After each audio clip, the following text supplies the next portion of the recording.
சற்றுமுன் வெளியான தகவல் ரேஷன் அடைதற்கு முக்கியமான தகவல் வெளியுள்ளது. அது என்ன பார்க்க போகிறோம். நீங்கள் நம்ம சேனல் சப்ஸ்கிரைப் பண்ண மறக்காமல் லைக் பண்ணிக்கோங்க, சப்ஸ்கிரைப் பண்ணிக்கோங்க. பங்கு வீடியோக்குள்ள போகலாம். அன்ன யோஜனா திட்டத்தின் கீழ் ரேஷன் கார்டு பெறுவதற்கான தகுதிகள் என்னென்ன என்பதற்கு அதிகாரிகள் விளக்கம் அளித்திருக்கிறார்கள். அன்ன யோஜனா திட்டத்தின் கீழ் அத்தியாவசிய பொருட்கள் பெறுவதற்கு சம்பந்தப்பட்ட குடும்ப அட்டைதாரர் ஏற்கனவே முன்னுரிமை அட்டை பெற்றவராக இருக்க வேண்டும். முதியோர் உதவித்தொகை பெறும் நபர்களுக்கு அன்ன யோஜனா திட்டத்தில் ரேஷன் கார்டு கிடைக்கும். தமிழ்நாட்டில் 2 கோடிக்கும் அதிகமான ரேஷன் கார்டுகள் பயன்பாட்டில் உள்ளன. இந்த கார்டுகள் பிஹெச்எஸ், பிஹெச்எஸ்ஏஏஒய், என்பிஹெச்எஸ், என்பிஹெச்எஸ்எஸ் போன்ற வகையில் விநியோகிக்கப்படுகின்றன. இதில் பிஹெச்எஸ் அட்டையை பொறுத்தவரை பொருளாதார நிலையில் மிகவும் குறைவான குடும்பங்களுக்கு வழங்கப்படுகிறது. இந்த அட்டைதாரர்கள் தேசிய உணவுப் பொருள் பாதுகாப்பு சட்டத்தின் கீழ் சிறப்பு பொருட்களை குறைந்த விலையில் பெறலாம். இந்த ரேஷன் கார்டு வைத்திருப்பவர்களுக்கு பழக்கமான அரிசி விநியோகம் இருக்கும். பிஹெச்எஸ்ஏஏஒய் குடும்பங்களுக்கு இந்த வகை அட்டை வழங்கப்படுகிறது. பிஹெச்எஸ்ஏஏஒய் வறுமை கோட்டிற்கு கீழ் உள்ள குடும்பங்களுக்கு இந்த வகை அட்டை வழங்கப்படுகிறது. அன்ன யோஜனா திட்டத்தில் தான் இந்த கார்டு வழங்கப்படுகிறது.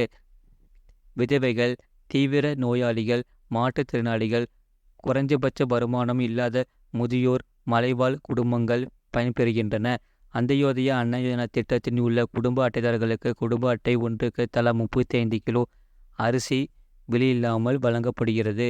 பெரியவர் ஒன்றுக்கு 4 கிலோ கிராம், சிறியவர் ஒன்றுக்கு 2 கிலோகிராம். 12 வயதுக்கு ஒரு குடும்ப அட்டைக்கு குறைந்தபட்சம் 12 கிலோகிராம் மற்றும் அதிகபட்சம் 20 கிலோகிராம் வழங்கப்படுகிறது. என்பிஹெச்எஸ் கார்டை பொறுத்தவரை குறைந்த வருமானம் அல்லது குறைந்த பொருளாதார நிலை இல்லாத குடும்பங்களுக்கு வழங்கப்படுகிறது. இந்த அட்டைதாரர்கள் மாநில அரசின் சில நலவாரிய திட்டங்களை மட்டும் பெறுவார்கள். இவர்கள் அரசு தரும் அனைத்து ரேஷன் கார்டு பொருட்களையும் பெறலாம். என்பிஹெச்எஸ் எனும் குறியீடு ரேஷன் அட்டையில் இருந்தால் ரேஷன் கடையில் அரிசியை தவிர்த்து மற்ற அனைத்து பொருட்களும் வாங்கலாம். என்பிஹெச்எஸ்என்சி எனும் குறியீடு இருக்கும் ரேஷன் கார்டுகளுக்கு நியாய விலை கடைகளில் எந்த ஒரு பொருளும் வாங்க இயலாது. குடும்ப அட்டையை நீங்கள் ஏதோ ஒன்றிற்காக, அடையாளத்திற்காகவோ அல்லது முகவரி சான்றுக்காகவோ மட்டுமே வைத்து கொள்ள இயலும். இதில் பலரும் அன்ன யோஜனா திட்டத்தின் கீழ் கார்டு வாங்க விரும்புகிறார்கள். கன்னியாகுமரி மாவட்ட வருவாய்த்துறை கீழ் செயல்படும் வழங்கல் அலுவலகத்தின் சார்பில் அன்ன யோஜனா திட்டத்தின் கீழ் 63,432 ரேஷன் கார்டுகள் செயல்பாட்டில் இருக்கின்றன. இந்த ரேஷன் கார்டுகள் மூலம் மாவட்டத்தில் 2,49,595 பேர் பயனடைந்து வருகிறார்கள். இந்த திட்டத்தின் கீழ் ரேஷன் கார்டுகள் பெறுவதற்காக தகுதி விவரம் குறித்து அதிகாரிகள் விளக்கம் அளித்துள்ளனர். அன்ன யோஜனா திட்டத்தின் கீழ்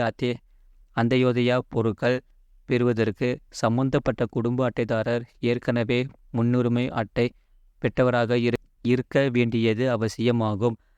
அன்ன யோஜனா திட்டத்தின் கீழ் பதிவு பெற்ற ரேஷன் கார்டுதாரர்களும் ஏஏஒய் திட்டத்தின் கீழ் வருவார்கள்.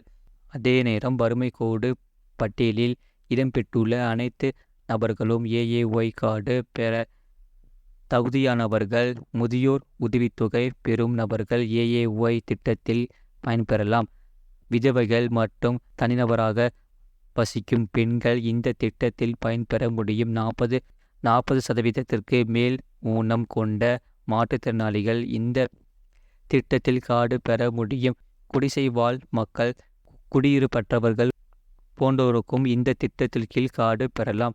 ஏஏஒய் ரேஷன் கார்டுகளை பொறுத்தமட்டில் அரிசி மற்றும் கோதுமை சேர்த்து ஒருங்கிணைந்த உரிய அளவாக 1 முதல் 7 வரையிலான உறுப்பினர்களை கொண்ட ஏஏஒய் வகை குடும்ப அட்டைகளுக்கு 35 கிலோவும் தொடர்ந்து கூடும் ஒவ்வொரு உறுப்பினருக்கும் தலா 5 கிலோ வீதம் கணக்கிட்டு வழங்கப்படுகிறது.